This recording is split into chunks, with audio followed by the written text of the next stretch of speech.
Well, what's going on, family? Welcome back to day number 20, episode number 20, chapter 20 of our 31 days of wisdom as we journey through the book of Proverbs to get wisdom.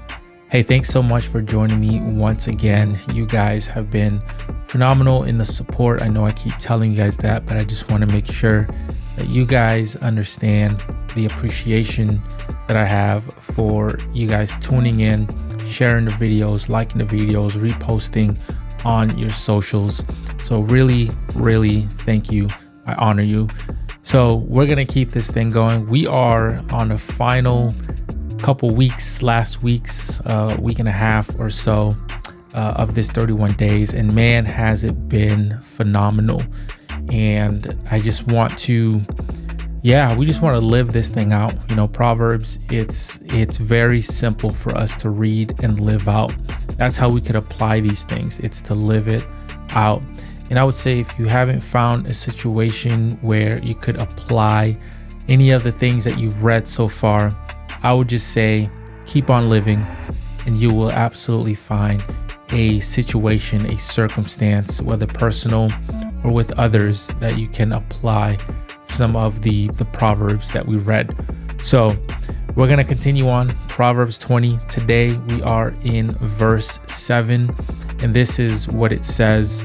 It says that the righteous who walks in his integrity, blessed are his children after him. The righteous who walks in his integrity. So that person who actually walks in an upright way, blessed are his children after him. That's the result. Or the other translation says, blessed are his children who follow him. And that's a beautiful picture, because as a father, one of my goals and one of my greatest responsibilities is to lead my family. And, you know, that leadership comes in many different facets.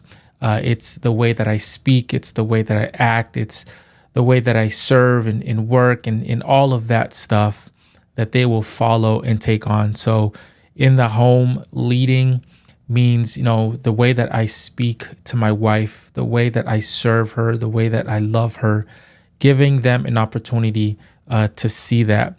And so I've learned that the household, and this is if you have children, really it is a perfect training ground for teaching children the gospel of Jesus and showing who Jesus really was. And so even before they are a part of a kids ministry or anything of that sort, our responsibility is that we are able to teach them the gospel. We are able to teach them Jesus simply by the way that we model, simply by the way that we act and speak. And if you have a spouse, man, that is an absolute game changer in the way that they will see Jesus, is in how we treat our spouse. I mean, you know, the church is his bride, right? And he gave himself up for her. And so our desire is to live just like that, is to be a role model to our children and to live and to walk in an upright manner. And so that righteous man walks, you know, that's action. You know, that is action. That is role model. That is being a model to the things that we do in and out of every day. So I know a lot of times, you know, for me personally, I didn't grow up with a family dynamic where I saw what that looked like between a husband and a wife. But honestly, by God's grace and, you know, just seeking for it and praying for it, I've been able to not focus on that, but to give my family the things that I did not have. And so I just want to continue that. And in the hope, in the prayer is that my children will see that and then model that in their own house and families. And so action, the righteous man, the upright man, the person or woman, the upright man or woman who walks in their integrity, the result is that our children will be blessed. So we know that having godly parents, right, is a blessing, and it sets us up for a lot of success. There's a lot of benefits to having godly parents. And before I hit on that, I just want to say that, there is this notion in both leadership and in raising your kids, really, in parenthood, that more is caught than taught, right? And if you have children, you can absolutely understand what this means. It means that they will see what you do before they do what you say. And so it is of utmost importance that we are modeling Christ-like behavior to our spouse, to even the way that we speak to them, because oftentimes their first idea of who God is comes from us as men and as fathers, and as parents, right? They see the way that we act, they see the way that we speak to them, and sometimes that becomes the correlation to how they view God as Father. And so we have a tremendous responsibility. We have a tremendous role to play as mothers, as fathers in the lives of our children, because it goes far beyond what we see on this side. So more is caught than taught, and walking in that upright and integrity, our children will surely be blessed for it as a benefit.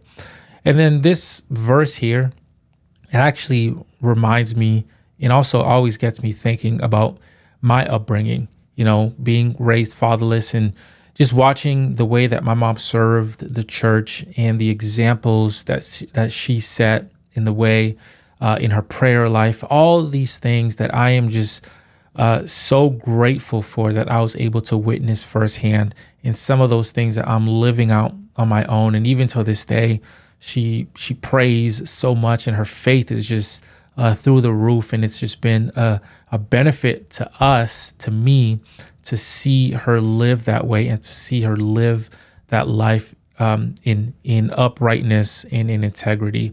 And what's that second part? Blessed are his children after him. And boy, do I feel blessed.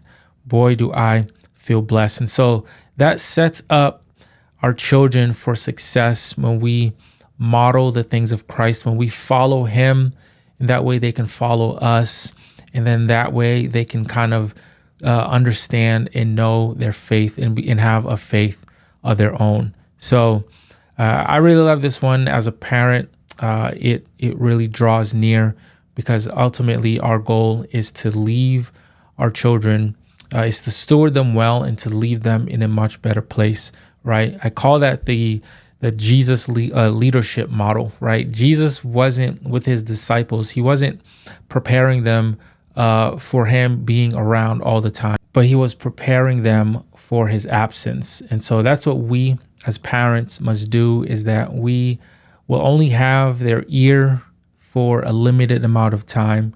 And so we must do everything that we can to prepare them, not for our presence here and when they're with us, but we should also prepare them for our absence, knowing that we have taught them all that we can, and we have lived a life that is upright and with integrity, so that they can be blessed and that they can continue to be a blessing to their own families down the line. So Proverbs 20, verse 7, again, it says, the righteous who walks in his integrity, blessed are his children after him.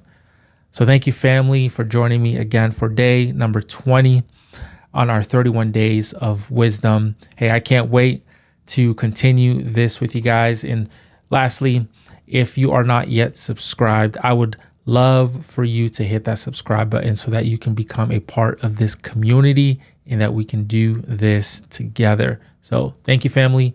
God bless you. And I will see you guys on day number 21 of our 31 days of wisdom.